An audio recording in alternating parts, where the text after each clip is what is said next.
ঢাকার উত্তরার milestone school and college ক্যাম্পাসে বাংলাদেশ বিমান বাহিনীর একটি প্রশিক্ষণ বিমান বিধ্বস্ত হয়ে প্রাণহানির ঘটনায় গভীর শোক ও দুঃখ প্রকাশ করেছেন ভারতের প্রধানমন্ত্রী নরেন্দ্র মোদি। আজ সোমবার সন্ধ্যায় সামাজিক যোগাযোগ মাধ্যম এক্সে দেয়া এক বার্তায় তিনি এ শোক জানান। মোদি আরও বলেন, ঢাকায় এক মর্মান্তিক বিমান দুর্ঘটনায় তরুণ শিক্ষার্থী সহ বেশ কয়েকজনের প্রাণহানিতে আমি গভীরভাবে মর্মাহত ও শোকাহত। নিহতদের শোকসন্তপ্ত পরিবারবর্গের প্রতি আমাদের আন্তরিক সমবেদনা রইল। শুধু তাই নয়, আহতদের দ্রুত আরোগ্য কামনা করে তিনি আরও যুক্ত করেন, ভারত বাংলাদেশের পাশে আছে এবং সব ধরনের সহায়তা ও সহযোগিতা দিতে প্রস্তুত রয়েছে।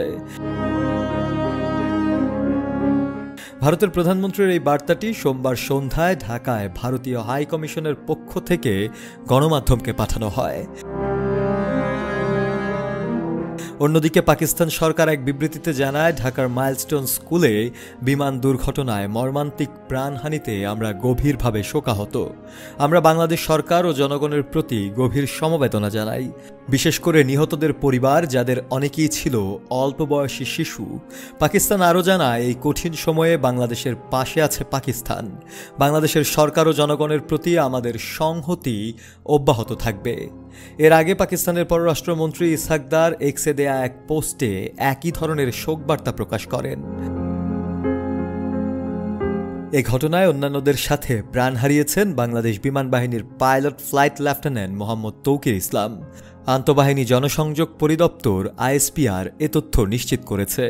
আইএসপিআর জানায়, আজ সোমবার দুপুর 1:06 বিমান বাহিনীর F-7 বিজিআই মডেলের প্রশিক্ষণ বিমানটি উড্ডয়ন করে এবং মাত্র 12 মিনিট পর 1:18 তা বিধ্বস্ত হয়। প্রত্যক্ষদর্শীরা জানান, উত্তরার মাইলস্টোন স্কুল অ্যান্ড কলেজের ক্যাম্পাসের ভেতরে বিমানটি আছড়ে পড়ে। এখন পর্যন্ত 19 জন নিহতের খবর পাওয়া গেছে সেখানে।